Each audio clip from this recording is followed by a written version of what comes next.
The Other Woman by Sherwood Anderson from The Little Review.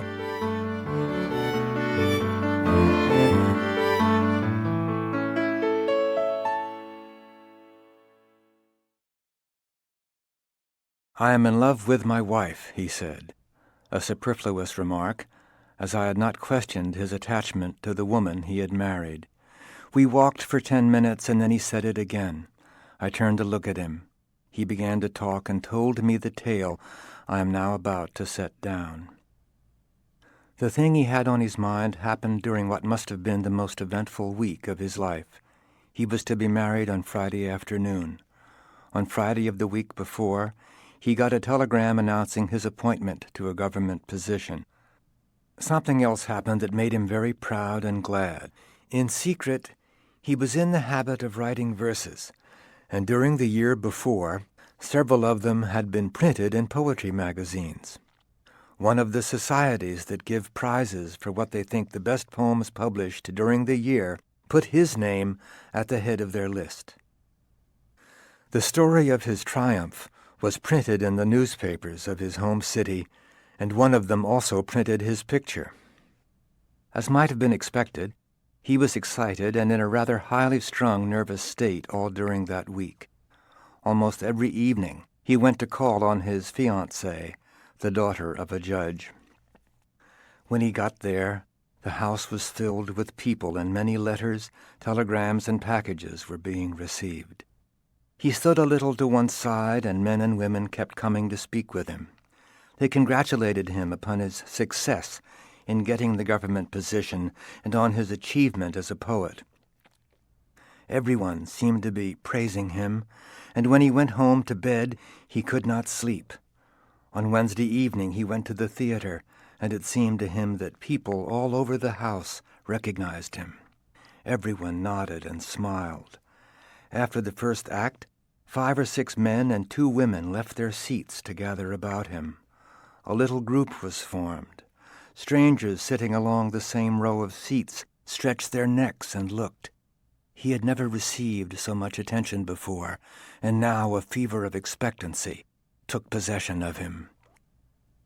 As he explained when he told me of his experience, it was for him an altogether abnormal time.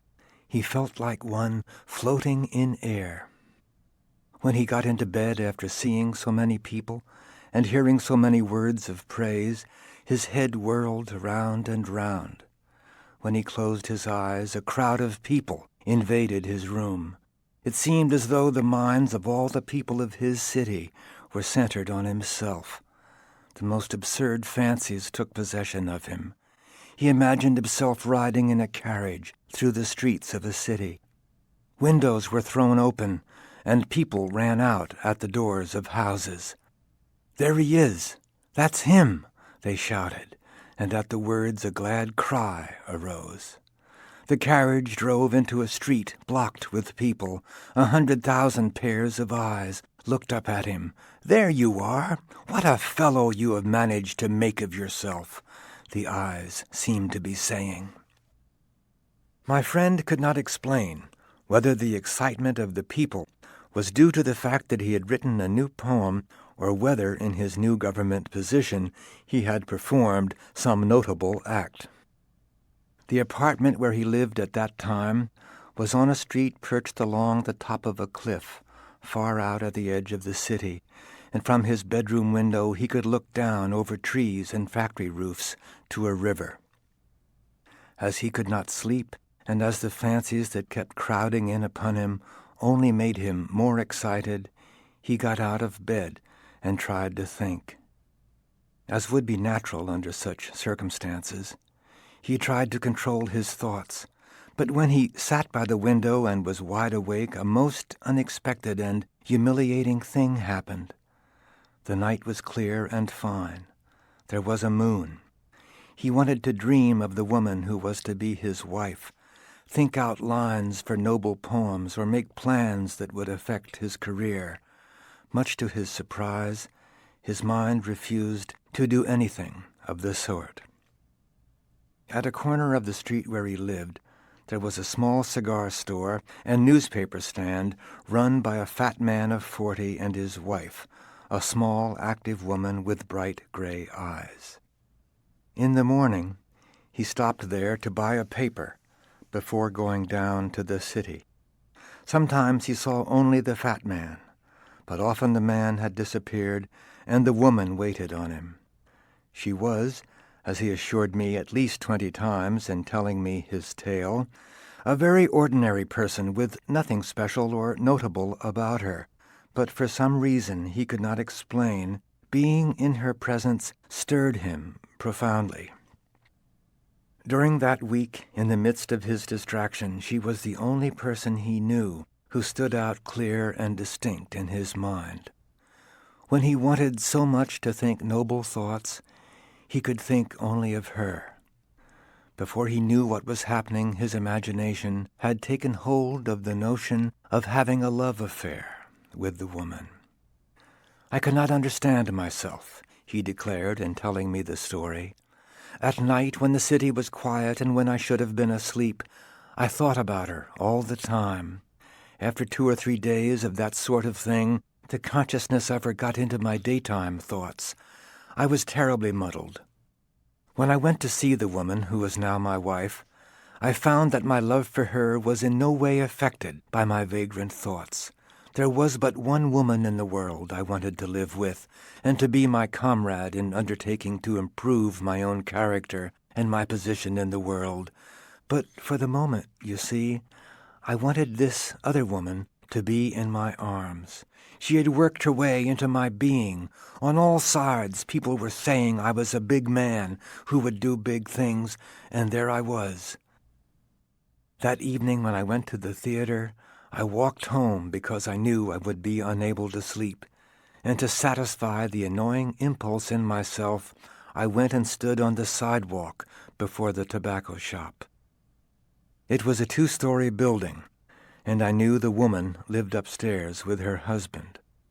For a long time I stood in the darkness with my body pressed against the wall of the building, and then I thought of the 2 of them up there, no doubt in bed together. That made me furious. Then I grew more furious at myself. I went home and got into bed, shaken with anger. There are certain books of verse and some prose writings that have always moved me deeply, and so I put several books on a table by my bed. The voices in the books were like the voices of the dead. I did not hear them. The words printed on the lines would not penetrate into my consciousness. I tried to think of the woman I loved, but her figure had also become something far away, something with which I for the moment seemed to have nothing to do. I rolled and tumbled about in the bed. It was a miserable experience. On Thursday morning, I went into the store. There stood the woman alone. I think she knew how I felt. Perhaps she had been thinking of me, as I had been thinking of her. A doubtful, hesitating smile played about the corners of her mouth. She had on a dress made of cheap cloth, and there was a tear on the shoulder. She must have been 10 years older than myself. When I tried to put my pennies on the glass counter behind which she stood, my hand trembled so that the pennies made a sharp, rattling noise. When I spoke, the voice that came out of my throat did not sound like anything that had ever belonged to me. It barely arose above a thick whisper. "I want you," I said. "I want you very much. Can't you run away from your husband? Come to me at my apartment at 7 tonight." The woman did come to my apartment at 7. That morning she did not say anything at all. For a minute, perhaps, we stood looking at each other. I had forgotten everything in the world but just her. Then she nodded her head, and I went away. Now that I think of it, I cannot remember a word I ever heard her say. She came to my apartment at 7, and it was dark. You must understand this was in the month of October. I had not lighted a light, and I had sent my servant away. During that day, I was no good at all. Several men came to see me at my office, but I got all muddled up in trying to talk with them. They attributed my rattle-headedness to my approaching marriage and went away laughing. It was on that morning, just the day before my marriage, that I got a long and very beautiful letter from my fiancée. During the night before, she also had been unable to sleep and had got out of bed to write the letter. Everything she said in it was very sharp and real, but she herself, as a living thing, seemed to have receded into the distance. It seemed to me that she was like a bird, flying far away in distant skies, and I was like a perplexed, barefooted boy, standing in the dusty road before a farmhouse and looking at her receding figure. I wonder if you will understand what I mean. In regard to the letter, in it she, the awakening woman, poured out her heart. She, of course, knew nothing of life, but she was a woman. She lay, I suppose, in her bed feeling nervous and wrought up, as I had been doing. She realized that a great change was about to take place in her life, and was glad and afraid, too. There she lay, thinking of it all.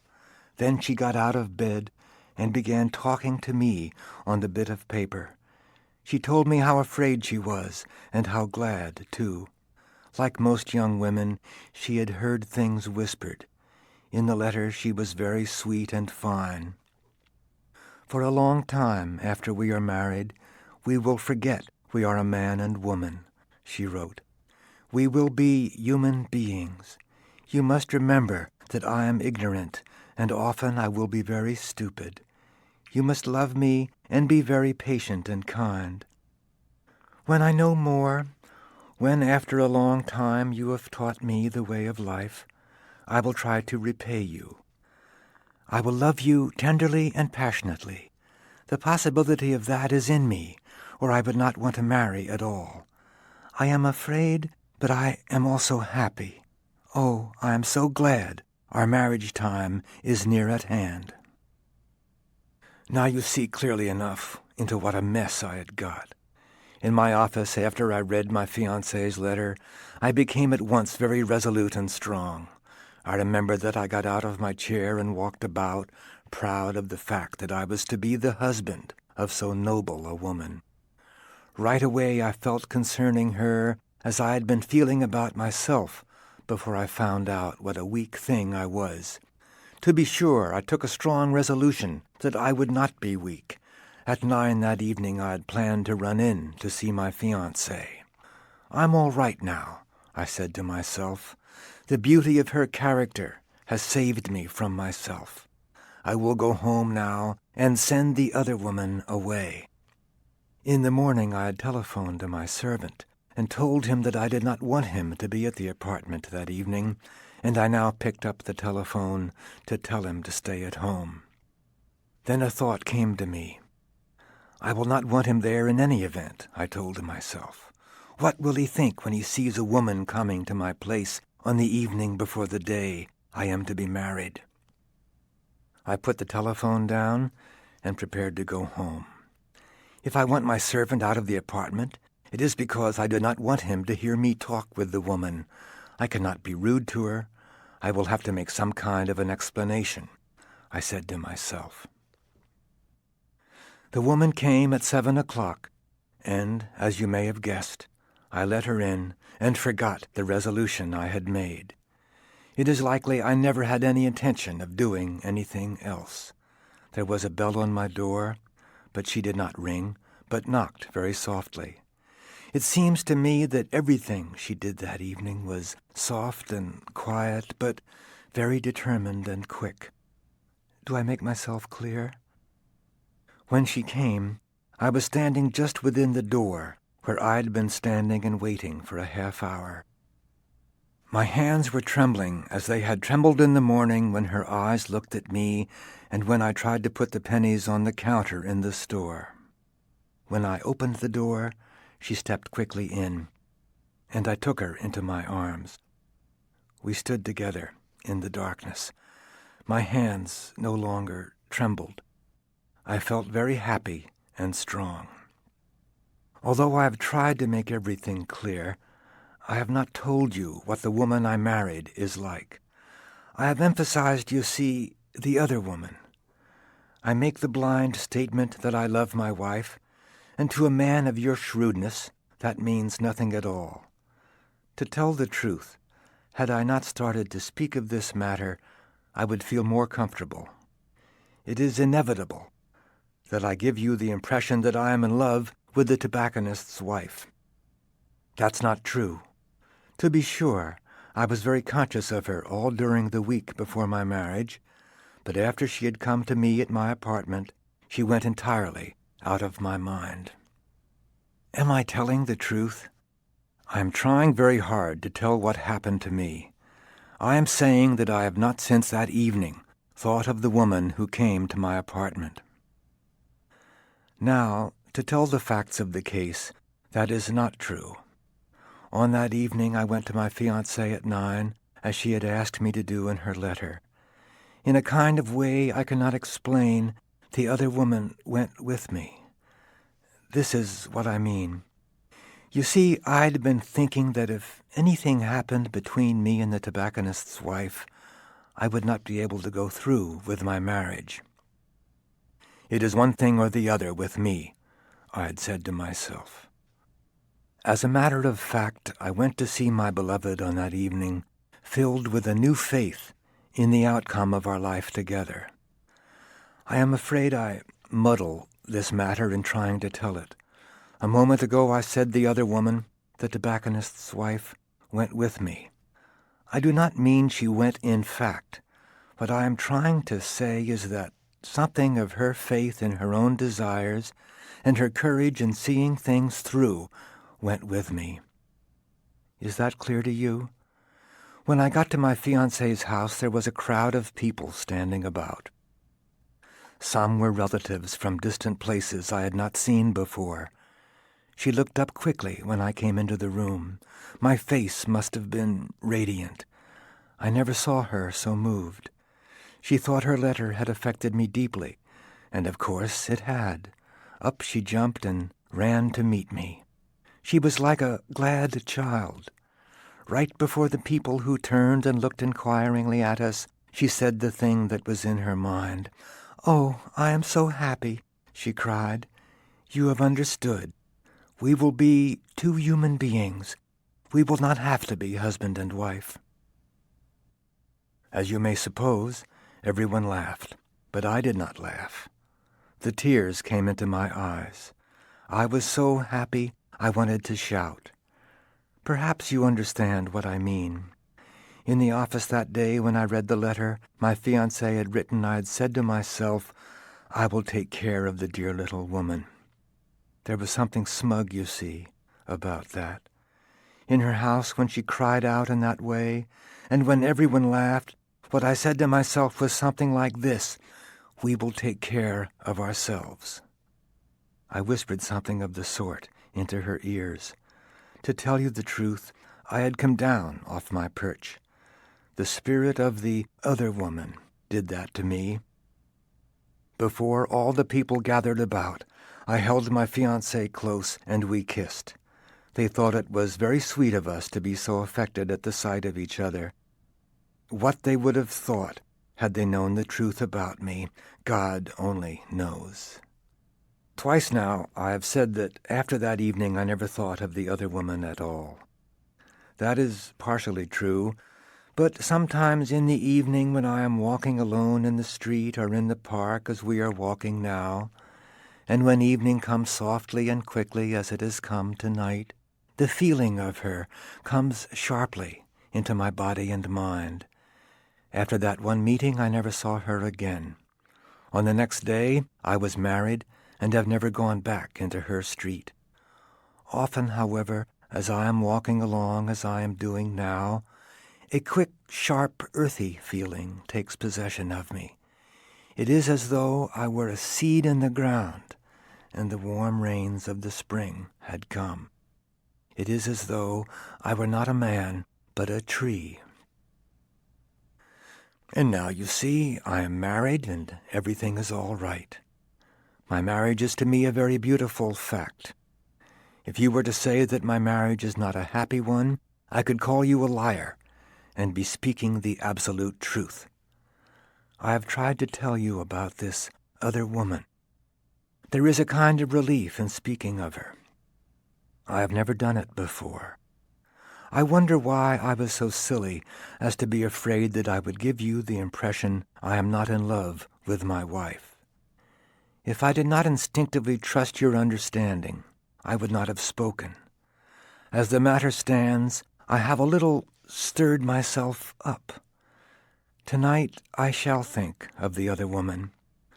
That sometimes occurs. It will happen after I have gone to bed. My wife sleeps in the next room to mine, and the door is always left open. There will be a moon tonight, and when there is a moon, long streaks of light fall on her bed. I shall awake at midnight tonight. She will be lying asleep, with one arm thrown over her head. What is it that I am talking about? A man does not speak of his wife lying in bed. What I am trying to say is that, because of this talk, I shall think of the other woman tonight. My thoughts will not take the form they did the week before I married. I will wonder what has become of the woman. For a moment I will again feel myself holding her close. I will think that for an hour I was closer to her than I have ever been to anyone else. Then I will think of the time when I will be as close as that to my wife. She is still, you see, an awakening woman. For a moment I will close my eyes, and the quick, shrewd, determined eyes of that other woman will look into mine. My head will swim, and then I will quickly open my eyes and see again the dear woman with whom I have undertaken to live out my life. Then I will sleep, and when I awake in the morning, it will be as it was that evening, when I walked out of my dark apartment, after having had the most notable experience of my life. What I mean to say, you understand, is that, for me, when I awake, the other woman will be utterly gone.